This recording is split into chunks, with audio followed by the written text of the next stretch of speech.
Scientist in Germany recommends a chocolate treat.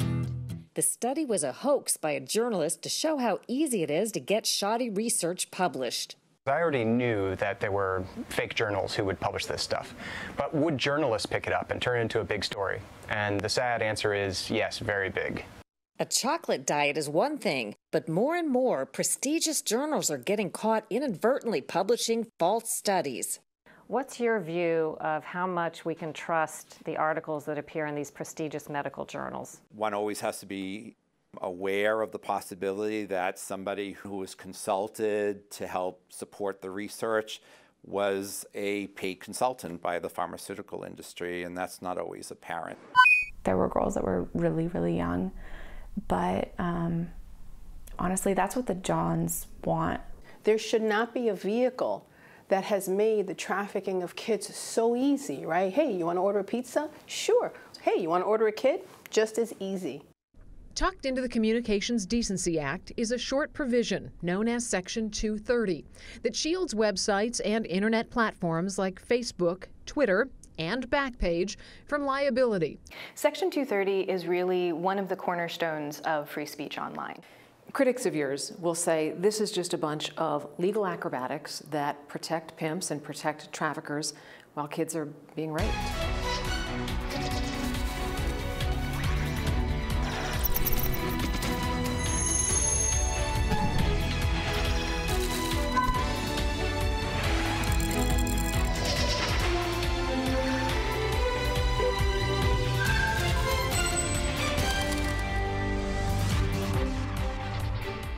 Welcome to Full Measure. I'm Sharyl Attkisson. Our cover story this week may lead you to question much of what you hear and read about scientific and medical studies. It's a cautionary note issued by respected industry leaders who say unseen interests are exerting enormous control over research and what is or isn't published. Their startling claim that a large percentage of articles in prestigious medical journals are simply not to be believed. We begin with Dr. Marcia Angel of Harvard, a pioneer in the medical journal field. I think physicians and the public have come to believe that drugs are much better and much safer than they really are. What makes Dr. Marcia Angel's skepticism so remarkable is where she places much of the blame, on researchers and medical journals. That includes the prestigious New England Journal of Medicine, where she worked for 20 years and was its first female editor-in-chief from 1999 to 2000.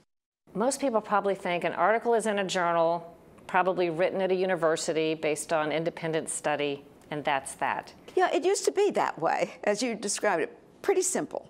And it began to change as the pharmaceutical industry became richer, more powerful, more influential, and began to take over the sponsorship of probably most clinical research. But before we get to that, we begin with a more obvious example of questionable science, the chocolate diet. It was publicized by a slick marketing campaign and even a song. A scientist in Germany recommends a chocolate treat. The study was a hoax by a journalist to show how easy it is to get shoddy research published. I already knew that there were fake journals who would publish this stuff, but would journalists pick it up and turn it into a big story? And the sad answer is yes, very big.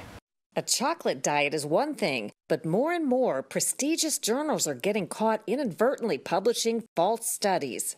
What's your view of how much we can trust the articles that appear in these prestigious medical journals? One always has to be aware of the possibility that somebody who is an author or co-author or someone who was consulted to help support the research was a paid consultant by the pharmaceutical industry, and that's not always apparent. Dr. Howard Pomeranz is a neuro-ophthalmologist at the Hofstra Northwell School of Medicine. He's authored dozens of journal articles and says many studies are written by academic researchers fraught with conflicts of interest. In some cases, it sounds like it's nothing more than advertising by an employee that works for a drug company. It is, and I think that's often the way you have to look at it. I came to the New England Journal of Medicine in 1979. Starting about then was when you saw the drug companies assert more and more control. Until finally, over the next couple of decades, they began to treat the researchers as hired hands. They would design the research themselves. You know, you can do a lot of mischief in how you design a trial. Or we'll test this drug and we'll tell you whether it can be published or not. And so if it's a positive study, it's published. If it's a negative study, you never see the light of day. That happened in 2000. The makers of an experimental AIDS vaccine threatened to sue Dr. James Kahn, their lead researcher at the University of California, San Francisco, for $7 million to keep him from publishing study results showing the vaccine didn't work.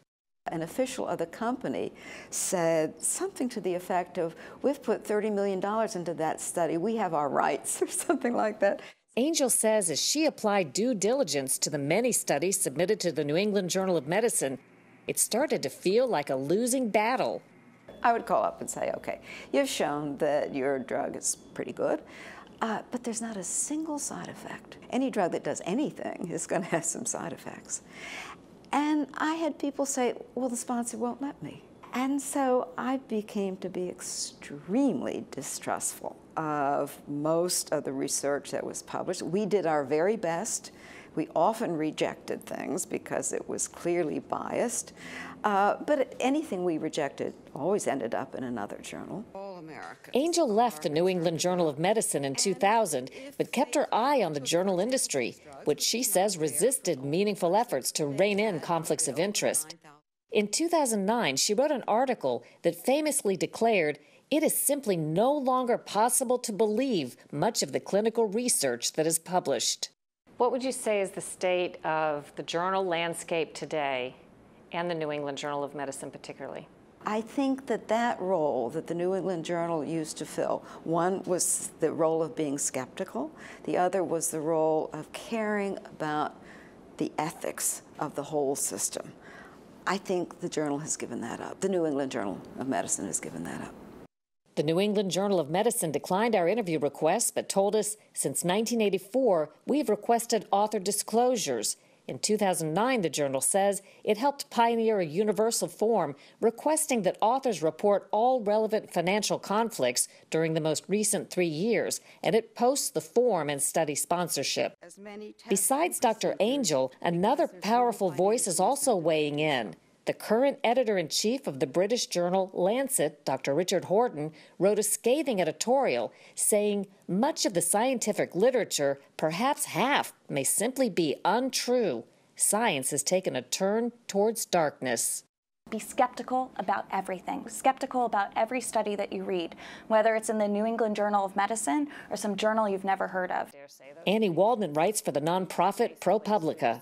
Well, in academia, there are a lot of expectations. Some of it is the influence of wanting to get a promotion, wanting to get tenure, wanting to get another job somewhere else. If you get a result which is not what you want, do you still go ahead and publish it? Perhaps you had millions of dollars of funding behind it. Besides misleading doctors and the public, fake science and provable fraud can cost taxpayers millions. Dr. Eric Pullman got $2.9 million in federal grants and published hundreds of medical articles on obesity and menopause before he got caught fabricating data while at the University of Vermont School of Medicine. In 2005, he became the first academic researcher sentenced to prison for fraudulent studies. From 1992 to 2012, taxpayers shelled out $58 million to scientists whose papers were later retracted due to misconduct. What do you see as the potential risk or peril of doctors reading these journal articles that may be fraught with conflicts of interest or may be inaccurate? It ends up that a lot of us end up getting bought by the pharmaceutical industry. Interestingly, we rely a lot on the pharmaceutical industry to tell us about what's good about their drug and to convince us to use it. And we're not as critically inquisitive as we should be about, whether a drug is truly helpful, what are the side effects, what are the downsides of using the medications. Today, Angel is at Harvard Medical School. She says experience has taught her to question nearly all the studies she reads in medical journals or hears about on the news. anything you're going to put in your body, I think there should be more than one study showing roughly the same results, ideally coming at it from different directions. What you want to see is something that's not going to get the front pages of the newspaper, that's going to be way in the back, that says, yet again, this drug has been shown to be helpful. That's the one you should take, not the one that gets the headlines. Some journals are responding to the criticism. The prestigious British medical journal recently started requiring researchers to share data and allows dissenters to comment on its articles. For its part, the New England Journal of Medicine says experts put hundreds of hours of work in on each published paper to ensure they meet exacting standards. Ahead on Full Measure, child sex trafficking that operates in plain sight and the law that makes it possible. Our recent reporting on sex trafficking raised use of websites that allegedly tolerate child sex trafficking. According to the National Center for Missing and Exploited Children, 73% of children trafficked for prostitution are found on a site they identify as Backpage. How can that be?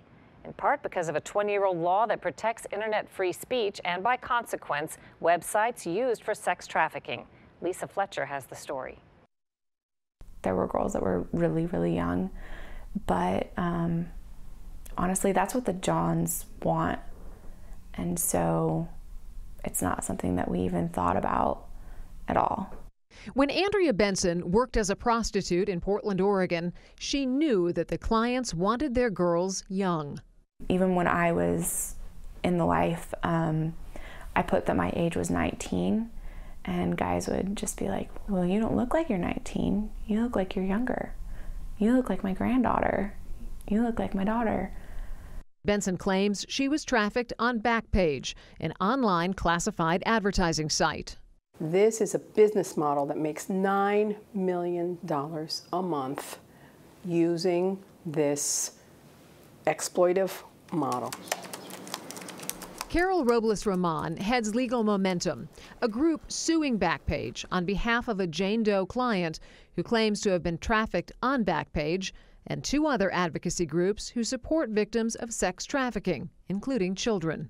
These are kids, these are young kids, these are minors, and there's no justification, there's no way to defend it. No one alleges that Backpage is running a prostitution or trafficking ring. They did not turn away ads selling children. However, in January, a Senate Homeland Security Subcommittee on Investigations concluded that Backpage knowingly facilitated online sex trafficking. Among the findings, Backpage has knowingly concealed evidence of criminality by systematically editing its adult ads. And Backpage knows that it facilitates prostitution and child sex trafficking. There should not be a vehicle that has made the trafficking of kids so easy, right? Hey, you want to order a pizza? Sure. Hey, you want to order a kid? Just as easy. A 20-year-old law has made it difficult for critics to shut Backpage or any similar site down. Tucked into the Communications Decency Act is a short provision known as Section 230 that shields websites and internet platforms like Facebook, Twitter, and Backpage from liability over objectionable content posted by users. Section 230 is really one of the cornerstones of free speech online. Emma Lonzo works for the Center for Democracy and Technology, which is funded in part by Silicon Valley to prevent restrictions on the internet. If I were, for some reason, to tweet something defamatory about you, you could, of course, sue me for saying something defamatory, but you couldn't sue Twitter for having published that defamation worldwide. And that's a really, really key protection. If companies were vulnerable to lawsuits over the content of the speech that their users are posting every day, they would very quickly basically be sued out of existence. Twitter was sued in 2016 for allegedly providing material support for Islamic extremists who killed 2 American contractors. But the case was dismissed using protections in Section 230. According to the congressional report, Backpage tried to appear as though it was fighting trafficking by editing out code words for minors like fresh and new to town to make the ads look, quote, cleaner than ever. But congressional investigators found Backpage was actively allowing the traffickers to operate and pocketing the ad revenue. By fixing the ad, you don't cure the criminality, right? That's still a kid that's being listed online. What about the civil liberties and the free speech advocates who say if you were to win your case would have very significant implications on free speech very broadly across the globe? Yeah, there would be implications on free speech. You cannot sell children online for sex. That's the implication. The First Amendment does not protect criminal conduct. Critics of yours will say this is just a bunch of legal acrobatics that protect pimps and protect traffickers while kids are being raped. These are a bunch of legal standards that have existed in our country for 20 years to protect the ability for all of us to use the internet for freedom of speech and access to information. We would not have the incredible array of online publications, social media sites, search engines, other websites that we have today without a law like Section 230. A bill working its way through Congress would amend the broad protections of Section 230 and hold publishers accountable for child trafficking. Backpage declined comment for this report. Coming up on Full Measure, traveling abroad, if you cross the border, wait until you hear who can take your cell phone away and why. Last year, when a Turkish man was arrested leaving the U.S. with gun parts in his luggage, it seemed like an open and shut case. Prosecutors said that on several occasions he'd tried to traffic dozens of semi-automatic pistol parts. But something the Border Patrol did has privacy advocates up in arms. Agents seized and searched the suspect's cell phone without a warrant at the airport. Cause of Action Institute says the warrantless search has dire implications for all of us. The group's Erica Marshall recently told me why they're challenging the practice in court. This case is United States versus Hamza Kolzuz, and the case involves a Turkish citizen named Mr. Kolzuz, who was arrested at Dulles International Airport, an airport in Virginia, where he was set to fly back to Istanbul. Customs and Border Patrol agents found certain handgun parts in his checked luggage. During that arrest, the Customs and Border Patrol agents actually seized his cell phone. And at that point, they initiated a month-long forensic search of all the data on his cell phone, and it ultimately generated a nearly 900-page report detailing all of his text messages, his phone call logs, and his GPS coordinates for the past couple years. So what is your objection? If he was trying to move gun parts in his luggage unlawfully, isn't it a good thing that we caught him? Mr. Kolzuz certainly should have been arrested for trying to export those gun parts. The focus of cause of action in this case is the actual search of his cell phone that was performed incident to that arrest. What is the government's argument as to why it had a right to do that? Anytime you travel into the United States, the government has a limited right to search, for example, your luggage or your car to make sure you're not bringing any contraband in like drugs. And on an outgoing search to make sure you're not taking out any undeclared amounts of currency, for example. So the government is saying that it searched the cell phone as part of this narrow right it has to do warrantless searches at the border. So you think the government has expanded the intended power to search beyond what was supposed to be? Cause of Action believes that once Mr. Kolzuz was arrested, he was no longer crossing the border. His cell phone was no longer crossing the border. And at that point, this falls under the traditional Fourth Amendment rule that you need a warrant to do a search of a cell phone. Why should ordinary Americans care about this? Ordinary Americans who aren't going to be moving gun parts through their luggage and don't see a problem with this? That's a great question, and the answer is very simple. Under current Department of Homeland Security policy, they purport to have the authority to stop any person, an American or a foreign traveler, who's coming into the United States or leaving the United States and gain access to any electronic device that person is carrying, including a laptop, a cell phone, or any tablet or iPad that that person has. So a traveler here going to visit family members in Europe could be subjected theoretically to having their cell phone and their computer devices seized and searched? Yes, and it's not just theoretically. There's been so many news reports of late about individuals being stopped at the border, at the airport. the customs agents have been detaining people, asking them to provide access by entering a PIN or a code, for example. At that point, if the person does not consent to that search, the Customs and Border Patrol agents have essentially said they have the right to seize that device, to send it off-site for a complete forensic search and complete imaging of all the data on that phone or device, including information that might be available just through the cloud. It's basically violating the privacy rights of everyday Americans and also the specific rights that certain travelers, like business travelers, journalists, or lawyers, have in protecting confidential information that they often carry on their laptops. Cause of Action says Homeland Security searched more than 5,000 electric devices in the first few months of 2017. Next on Full Measure, dogs being used in medical experiments by the VA. We told you about it. Now we'll tell you what has changed. In March, Full Measure highlighted a new report from a taxpayer watchdog group revealing that a half-dozen Veterans Administration hospitals across the country were conducting sometimes painful experiments on dogs, and that a bipartisan group in Congress was trying to stop the experiments. Now, one of the hospitals in Los Angeles has said it will stop animal testing. We're not talking about cosmetic companies, we're not talking about pharmaceutical companies, we're not talking about charities. We're talking about beltway abuse, government agencies experimenting on these dogs. Anthony Bellotti heads White Coat Waste Project, a group that wants to stop taxpayer-funded animal experiments. Can you summarize what you learned about what's going on here? What we learned is that there are over 1,100 dogs, beagles, other hounds that are currently being experimented on in government agencies. Bellotti says the VA falsely declared it wasn't experimenting on dogs. For example, the VA research facility in Richmond, Virginia, reported using no dogs or other animals in fiscal year 2016. What we found was that they were indeed experimenting on these dogs. We're talking about experiments involving high levels of pain and distress, unrelieved with anesthesia or pain relief. White Coat Waste and the members of Congress are pressuring the other VA hospitals involved to cancel their animal testing. Next week on Full Measure, we let you in on a dirty little Washington secret. Some of the most influential positions in Congress come with a price tag. Nick Penniman leads the group, Issue 1.